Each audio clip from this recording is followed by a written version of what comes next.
Good evening सभी को। चलिए आज हम लोग फिर से पढ़ते हैं बायोटेक्नोलॉजी प्रिंसिपल एंड प्रोसेस। इसमें हम लोग आज सीखेंगे कैसे रिकम्बिनेंट डीएनए बनाया जाता है। ठीक है, सबसे पहले क्या करते हैं, शुरू करने से लेक्चर से पहले आपको स्क्रीन पे ले जाते हैं। ठीक है, देखिए जैसा कि देख रहे हैं आप लोग यहाँ पे देख लीजिए। क्या करते हैं, पहले रिएक्शन ऑफ रिस्ट्रिक्टेड इंडोन्यूक्लियस, यानी इंडोन्यूक्लियस जो है, इंडोन्यूक्लियस कैसे काम करता है उस चीज़ के बारे में हम लोग देखेंगे। ठीक है, अब देखिए अच्छी तरीके से आप लोग देखिएगा क्या होता है। मान लीजिए मेरा क्या है डीएनए, ठीक है, ये डीएनए, ये हमारा क्या है वेक्टर डीएनए। ठीक है, और एक मेरा ये क्या है फॉरेन डीएनए। ठीक है, फॉरेन डीएनए और वेक्टर डीएनए को दोनों को हमको क्या करना पड़ेगा, पहले जो मेरा डिजायर है उसको कट करना पड़ेगा। तो हम क्या करते हैं, इस जीन को जिस एंजाइम से कट किए वेक्टर डीएनए को भी उसी से कट करेंगे, यानी फॉरेन डीएनए को जिस एंजाइम से कट किए वेक्टर डीएनए को भी उसी एंजाइम से कट करेंगे। ये आपको याद होना चाहिए। ठीक है, अब देखिए आपको पता होगा, जैसा कि पिछले लेक्चर में पिछले वीडियो में मैंने बोला था कि रिस्ट्रिक्टेड इंडोन्यूक्लियस जो है वो एक स्पेसिफिक टाइप का है। ठीक है, यानी वो ऐसे नहीं, मतलब किसी पोजीशन पर नहीं खाता है। जब उसको पेलिड्रोमिक सीक्वेंस मिलता है तभी वो क्या है, घूमने के बाद जैसे उसको पेलिड्रोमिक सीक्वेंस मिल गया वो क्या करेगा, कट कर देता है।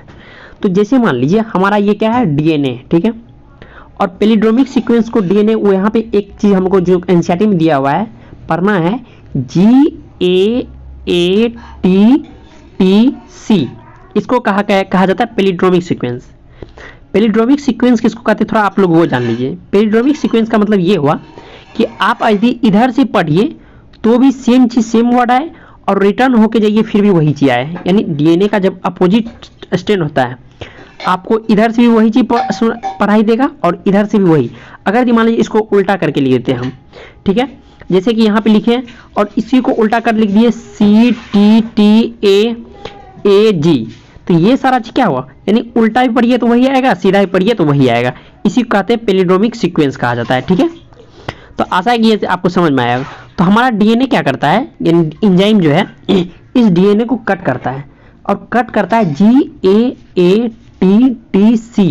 ये डीएनए हमेशा कट करता है G और A के बीच से कट करता है इंडोन्यूक्लियस, और इस इंडोन्यूक्लियस का नाम क्या है, इको R1 है।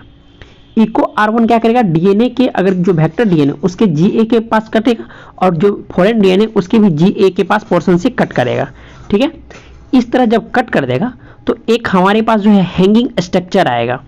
ठीक है, मान लीजिए क्या, जैसे हमारा ये मान लीजिए मेरा डीएनए है, ठीक है, और यहाँ सीक्वेंस है GAATTC है, और मान लीजिए यहाँ पे क्या किया, कट कर दिया तो डीएनए का दो स्टैंड है, तो एक स्टैंड क्या हो जाएगा, अलग हो जाएगा।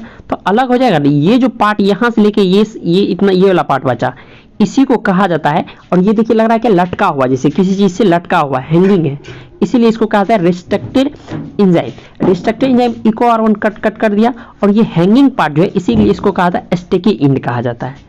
अब एक चीज आपको ये भी पता होना चाहिए, इसको स्टिकी एंड क्यों कहा जाता है। स्टिकी एंड का मतलब क्या, कोई चीज चिपकाना, इसीलिए कहा जाता है क्योंकि यहाँ पे क्या आता है, हाइड्रोजन बॉन्ड आता है।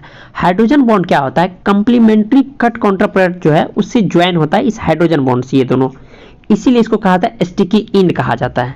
ठीक है, अब जब जैसे ये स्टिकी एंड बन गया तो उसके बाद क्या होगा, जैसे स्टिकी एंड बन गया दोनों हमारा डीएनए क्या होगा, जुड़ जाएगा, और जुड़ने के बाद क्या होगा, हमारा जो डिजायर था, जो रिकमेंडेड डीएनए बना रहे थे वो बन जाएगा। अब इस दोनों डीएनए को तो हम स्टिकी एंड से कट कर दिए, पहले दोनों को कट कर दिए GA के पोर्शन से, और फॉरेन और वेक्टर डीएनए।